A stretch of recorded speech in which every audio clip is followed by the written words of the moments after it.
Shri Mata Vaishno Devi shrine board पर लगे आरोपों पर बोर्ड चेयरमैन अंशुल गर्ग द्वारा सामने आकर दी गई सफाई। इस प्रेस वार्ता में आप साफ तौर पर सुन सकते हैं कि अंशुल गर्ग का ये कहना है कि चंद रोज पहले मीडिया प्लेटफॉर्म पर जो वीडियो वायरल हो रहा है, जिसमें ये बताया जा रहा है कि श्री माता वैष्णो देवी श्राइन बोर्ड में चल रही बैटरी कार की सुविधा में जो है वो खेद है और उसमें लूप होल है, जबकि 250-250, 300-300 रुपए की टिकट 3-3 हजार रुपए में ब्लैक मार्केटिंग द्वारा बेची जा रही है। इस तरह के आरोप लगाए जा रहे थे। इन सब आरोपों को निराधार और झूठ बताते हुए अंशुल गर्ग सामने आए और उन्होंने की प्रेस कॉन्फ्रेंस। आइए आप भी सुनिए। देखिए, जो वो वीडियोस जो अनफॉर्चुनेटली काफ़ी सोशल मीडिया प्लेटफॉर्म्स पे सर्कुलेट हुए हैं और हमने उसका संज्ञान लिया और एक डिटेल्ड इंक्वायरी उसकी की गई है, जिससे ये सामने आया है कि जो भी वो वीडियो जो भी बनाया गया है वो एक गलत इंटेंशन से बनाया गया है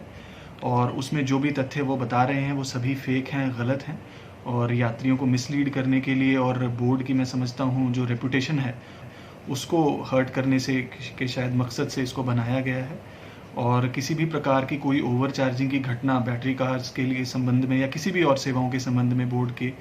ऐसी सामने नहीं आई है। और उस पर्टिकुलर इंसिडेंट का भी जो सीसीटीवी फुटेज है उस फीड को भी पूरे को रिव्यू किया गया है और बहुत सारे आई विटनेसेस भी हैं उस मौके के, जिन्होंने ये कन्फर्म किया है कि इस तरीके की कोई हादसा या कोई घटना नहीं हुई है। जो सामने आई है बात वो ये है कि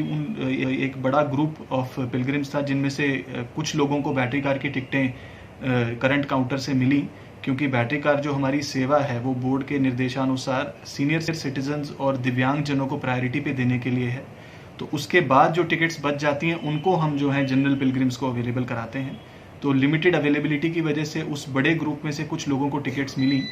और जो बाकी लोगों को नहीं मिली, तो शायद इसी वजह से या इस समझ से आप उसको गुस्सा कह सकते हैं उनका या रोष कह सकते हैं,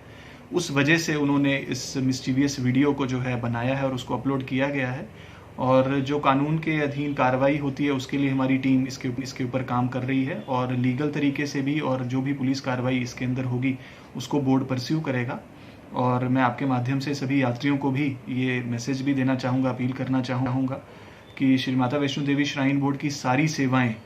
जो हैं डिजिटल माध्यम से अब अवेलेबल हैं, चाहे वो आप वेबसाइट के ज़रिए बुक करें या जो हमारे करंट काउंटर्स पर भी सारी डिजिटल तरीके से बुकिंग्स होती हैं, रिसीट्स दी जाती हैं।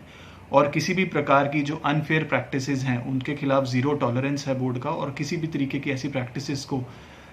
हम ना बोर्ड एंटरटेन करता है ना अलाउ करता है। तो आप इस तरीके की जो वीडियोस हैं उनसे सावधान रहें और ध्यान रखें। और अगर कोई भी ऐसी जानकारी आपको बोर्ड के सुविधाओं के लिए चाहिए हो तो हमारा जो कॉल सेंटर है, जो जिसके नंबर्स हमारी वेबसाइट पे अवेलेबल है। देखिए, जैसे मैंने पहले कहा कि जो मोटिव समझ में आ रहा है वो यही है कि ये 3 ग्रुप्स थे और तकरीबन 18 से 20 यात्री थे, जिनमें से बहुत सारे लोग जम्मू से थे, कुछ लोग शायद फैमिलीज बाहर से भी थी। मोटिव यही था कि बैटरी कार की टिकट्स ना मिलने की वजह से उन्होंने